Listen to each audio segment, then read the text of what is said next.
8 બેઠકો માટે પેટા ચૂંટણી આજે ગુજરાતની અંદર યોજાઈ અને મતદાન પ્રક્રિયા પૂર્ણ થઈ ગઈ છે। મતદાન મથકમાં હાજર લોકો અત્યારે મતદાન કરી શકશે। હવે બીજા બહારના કોઈ પણ નવાને અત્યારે અંદર એન્ટ્રી આપવામાં નહીં આવે। પેટા ચૂંટણીમાં સરેરાશ 56% જેટલું મતદાન થયું છે અને સૌથી વધુ મતદાન અત્યાર સુધીમાં ડાંગમાં થયું છે 70.12% મતદાન।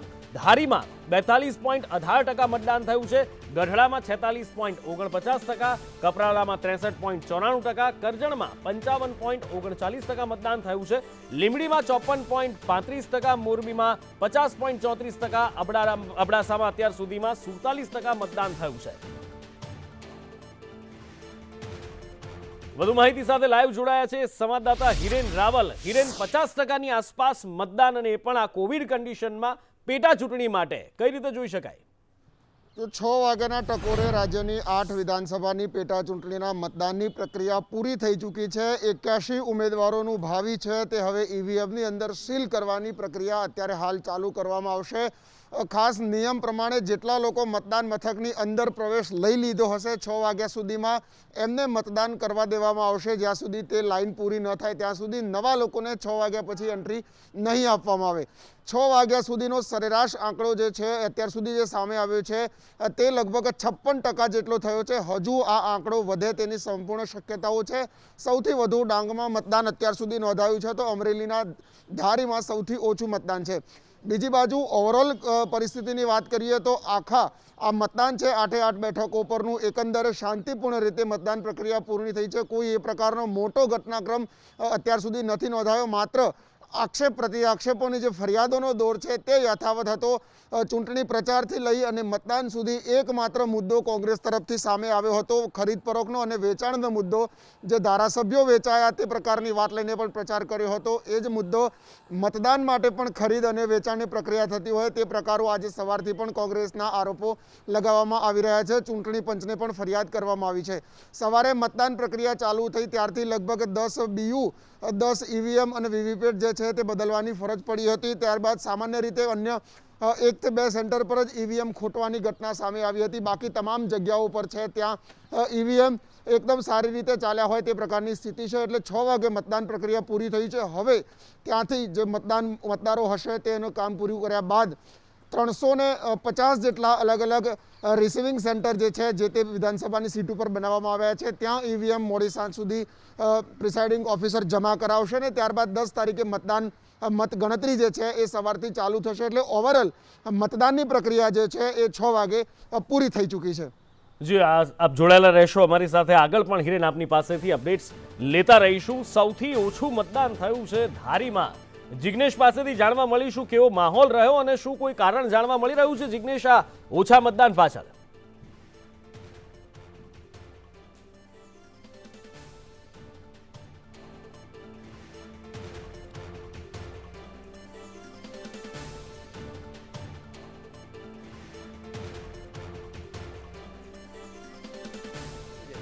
આના 2 સમીકરણો જોવામાં આવી રહ્યા છે કે એક તો ધારીનો જે વિસ્તાર છે તેમાં જેટલા મતદારો છે 2,17,000 ટોટલ મતદારોમાંથી આશરે 1 લાખ જેટલા મતદારો છે તે ધારી વિસ્તારની બહાર એટલે કે અન્ય શહેરોમાં વસવાટ કરે છે અને જેઓ આજે મતદાન કરવા નથી આવી શક્યા। એટલે કે એક મોટો ગેપ આ જે મતદાનમાં થયો છે કે જે અન્ય જિલ્લાઓમાં અથવા તો અન્ય શહેરોમાં વસવાટ કરે છે તેઓ મતદાન આપવા નથી આવ્યા તે સૌથી મોટી નિરાશા રહી। ઉપરાંત બીજી તરફ વાત કરવામાં આવે તો જે સ્થાનિક મતદારો છે તેઓ પણ ક્યાંક ને ક્યાંક આ જે સમીકરણો છેલ્લા રચાયા હતા ઇલેક્શન પહેલાં જે જોડતોડની નીતિ થઈ જે ધારાસભ્યએ પક્ષ પલટો કર્યો બીજા પક્ષમાં બેઠા અને પછી ફરીથી ચૂંટણી માટે મત માગવામાં આવ્યા અને બીજી તરફ વાત કરવામાં આવે તો બંને પક્ષો તરફથી પ્રલોભન મળ્યા પરંતુ લોકો ક્યાંક ને ક્યાંક આ જે અસમંજસની સ્થિતિ હતી તેમાંથી લોકો બાકાત રહ્યા। લોકોએ કોઈ પણ પ્રકારે મત નથી આપ્યો। ઘણા ખરા લોકો એવા હતા કે જે તમામ બેઠકોમાં તો હાજર રહેતા હતા પછી તે ભાજપની હોય કે કોંગ્રેસની પરંતુ આજે તેઓ મતદાન મથક સુધી નથી પહોંચ્યા।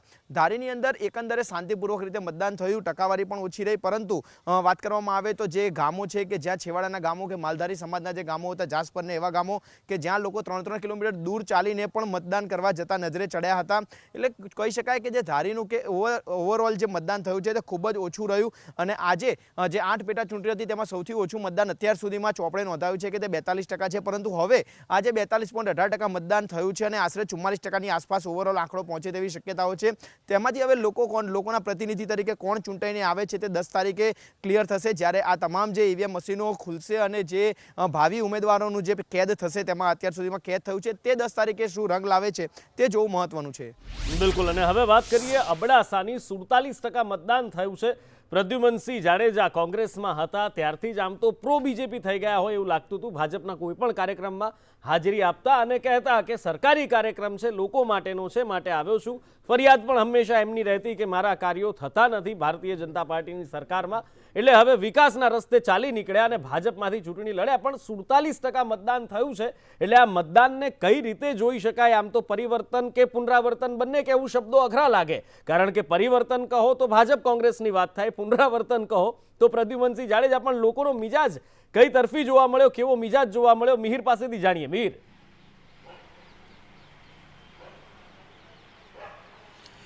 જે પ્રમાણે વહેલી સવારે 7 વાગ્યાથી જે મતદાન જે શરૂ થયું હતું, ધીમી ધારે જે ધીરે ધીરે જે મતદાન છે તે શરૂ થયું હતું, પરંતુ હજુ પણ જે છે તે મંથર ગતિએ ચાલતું તેવું લાગી રહ્યું છે. 47% જેટલું મતદાન છે હજુ સુધી થયું છે. હજુ 1 થી 2% વધારો થઈ શકે છે, પરંતુ ત્યારબાદ વધારે આગળ નહીં જાય, એટલે કે 50% સુધીનું મતદાન છે તે થઈ શકે છે. જે પ્રમાણે વાત કરવામાં આવે પ્રદ્યુમનસિંહ જાડેજા તેમજ શાંતિલાલની, તો બંને વચ્ચે રસાકસીનો જંગ છે. કારણ કે જે અબડાસા બેઠક છે તે પ્રદ્યુમનસિંહ જાડેજાએ પોતાના નામે કરવા માટે ઘણા બધા પ્રયાસો કર્યા, ઘણા બધા પ્રચારો પણ કર્યા. સાથે ભાજપના નેતાઓ પણ પ્રચાર અને પ્રસારમાં જોડાયા હતા અને કોઈ પણ સંજોગોમાં ભાજપની સીટ જાળવી રાખવા માટે તેઓ પ્રયાસ કર્યા હતા. કોંગ્રેસે પણ પોતાનું એડી ચોટીનું જોર લગાવ્યું. કોંગ્રેસના જે તમામ જે નેતાઓ છે તેઓ પ્રચાર પ્રસારમાં લાગ્યા હતા અને શાંતિલાલ જીતે તે માટેના પ્રયાસ કરવામાં આવ્યા હતા. ખૂબ જ શાંતિથી આ જે મતદાન છે તે શરૂ થયું હતું. કોવિડ ગાઈડલાઇન છે તેનું પાલન થાય અને કોરોના સંક્રમણ ના વધે તે માટેની જે ગાઈડલાઇન જે ઇલેક્શન કમિશન દ્વારા જે જાહેર કરવામાં આવી હતી તે પ્રમાણે પણ ધ્યાન રાખવામાં આવ્યું. તમામ જે બૂથ છે 431 જેટલા મતદાન મથકો હતા, ત્યાં નાની મોટી જે ફરિયાદો સિવાય કોઈ મોટી ફરિયાદ નહીં હતી અને જે મતદાન છે તે શાંત રીતે પૂર્ણ થયું છે. જે મતદાન જે 47% સુધી હજી પહોંચ્યું છે, તો 1 થી 2% એટલે કે 50% થાય તેવી શક્યતા છે. પરંતુ આ સીટ જે છે તે પ્રદ્યુમનસિંહ જાડેજા માટે ખૂબ જ મહત્વની રહેશે, કારણ કે જે વિકાસની વાતો કરતા હતા, પોતાના કામો જે અટકી રહ્યા હતા, કામો ન થતા હોવાની જે વારંવાર ફરિયાદો કરતા હતા અને સરકારી કાર્યક્રમોમાં વારંવાર હાજર રહેતા હતા, તેના માટે આ સીટ જીતવી ખૂબ જ મહત્વની છે. પરંતુ કોંગ્રેસ પણ લડી લેવાના મૂડમાં છે. જી બિલકુલ. અને હવે એ બેઠકની વાત કરીએ કે જે ગઈકાલે ચર્ચામાં આવી, એક વિડીયો વાયરલ થયો અને પછી સોમાભાઈના વિડીયોને લઈ ચર્ચામાં આવી. સોમાભાઈએ સામે આક્ષેપ પણ કર્યા. વિડીયોમાં એવી વાત થતી હતી કે ભાજપ 10 કરોડથી ઉપર કોઈને આપતું જ નથી. જો કે આની પહેલાં કાકડિયા માટે તો 52-53 કરોડના આક્ષેપ અમિત ચાવડા પણ મૂકી ચૂક્યા હતા. પણ હવે આ વાત કરીએ લીંબડી બેઠકની. લીંબડી બેઠકમાં શું પરિસ્થિતિ, આજે કઈ રીતનું મતદાન રહ્યું અને શું કઈ વિવાદ જોવા મળ્યા, કોરોના નિયમોનું કેટલું પાલન થયું, ઉમંગ પાસેથી જાણીએ.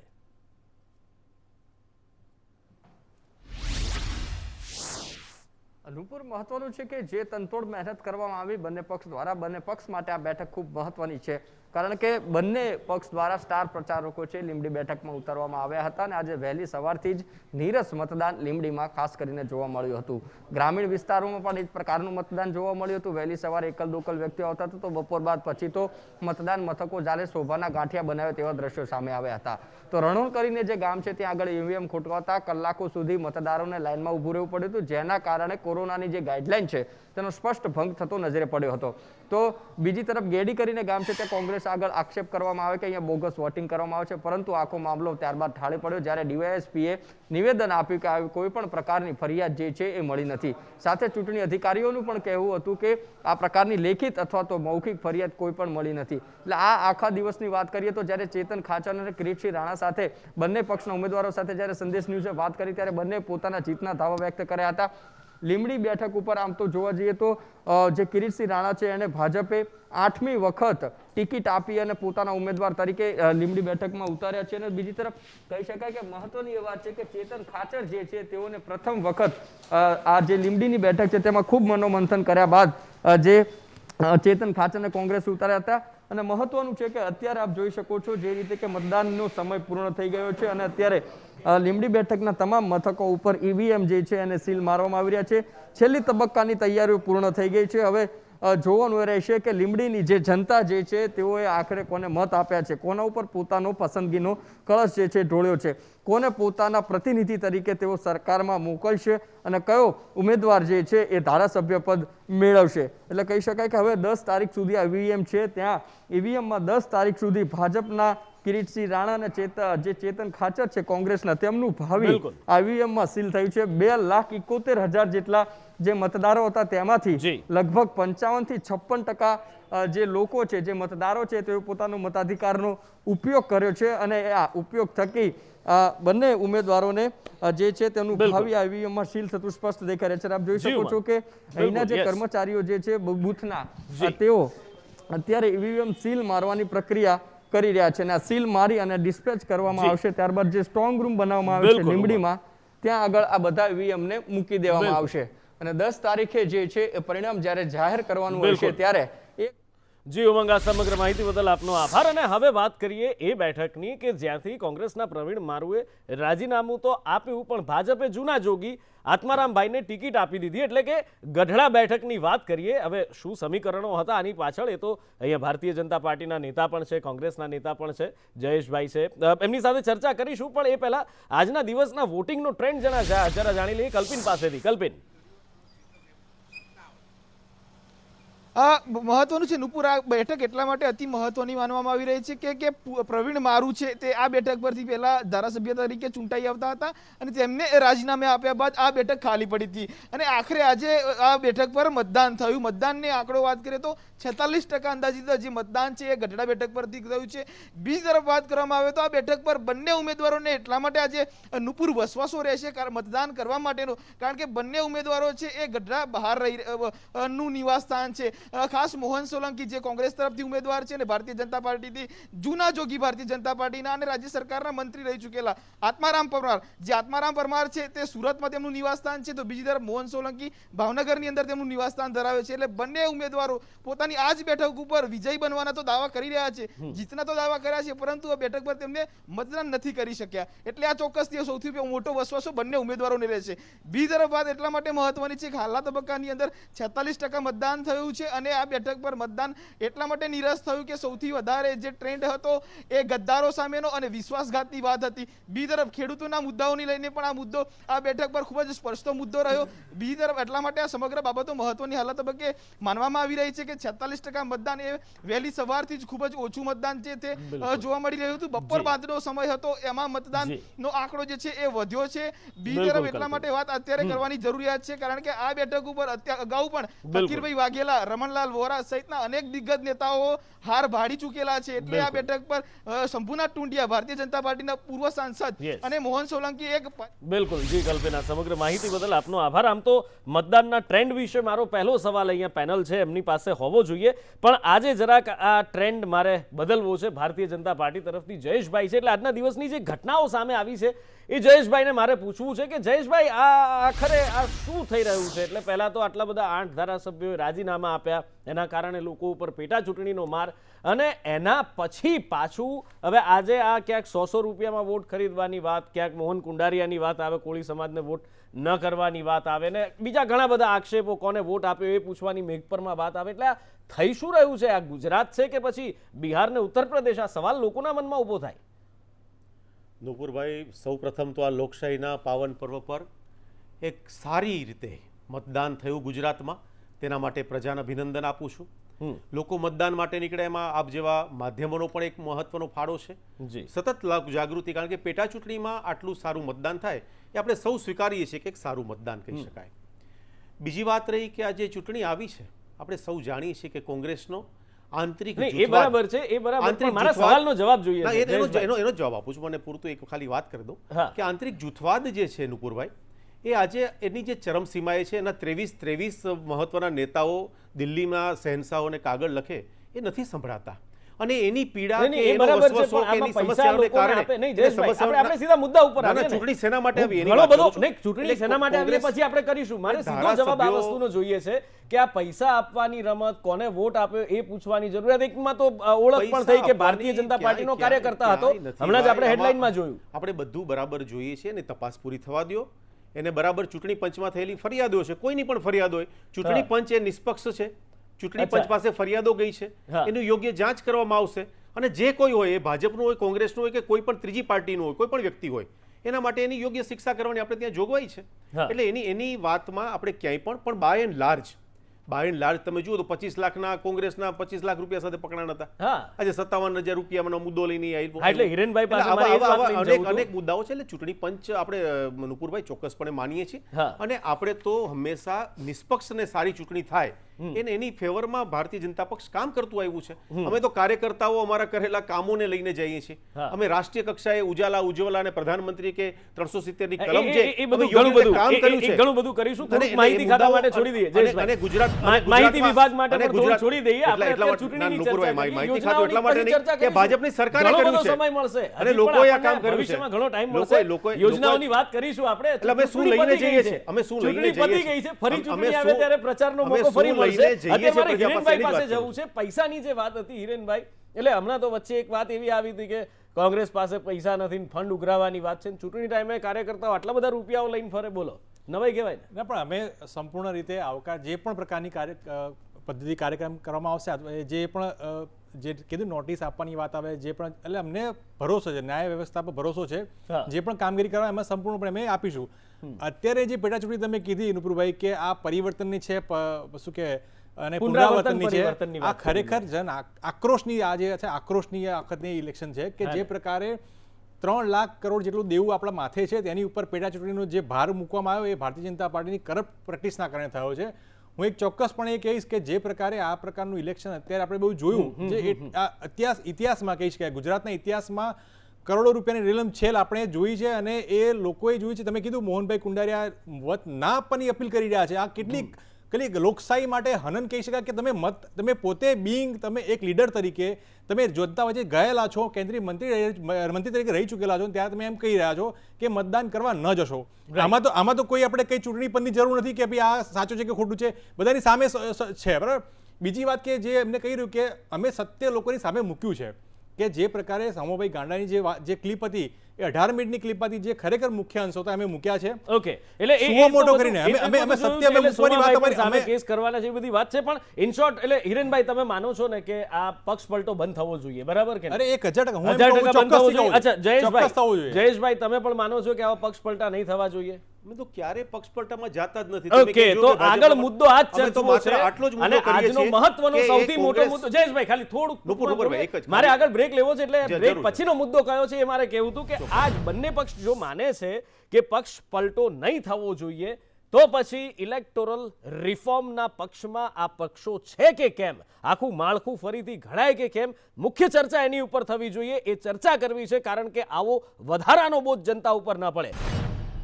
ઇલેક્ટોરલ રિફોર્મ, મને યાદ છે બ્રેક પહેલા મેં કહેલું, એ મુદ્દા પર જતા પહેલા એક મુદ્દો ચર્ચવાનો બાકી હતો. રાજકીય વિશ્લેષક બિપિનભાઈ ઠક્કર પણ આપણી સાથે છે. એમની સાથે ચર્ચા કરવી છે કે આજે 50-56% બહુ તો ગણો તો લગભગ 60% જેવું કદાચ આ મતદાન જઈ શકે પેટા ચૂંટણીની અંદર, અને એ પણ આ કોવિડ કન્ડિશનની અંદર કેવી રીતે જોવાય અને આ પ્રમાણેનું મતદાન કોને ફાયદો અપાવી જાય. બિપિનભાઈ આપની પાસેથી થોડુંક સમજવા માંગીશું. મુખ્ય તો કહીશ કે જે એવરેજ જે મારા મતે 8 બેઠક પર 2017માં જોઈએ તો એ 68 થી 70% જેટલું હતું એવરેજ, જે ઘટીને 58 એટલે 58 થી 60% રહેશે. એટલે મુખ્યત્વે 10% જેટલો ફેર પડશે, જેની મુખ્ય જે છે અસર ભાજપને થઈ શકે. કારણ કે એ જે બધા જે છે, જો ભાજપને વોટિંગ વધુ થયું હોત તો ચોક્કસપણે જે બેઠકો જે છે મુખ્યત્વે 6-1 બેઠક પર એમને ફાયદો વધુ મળી શકે એવી મારી ધારણા છે.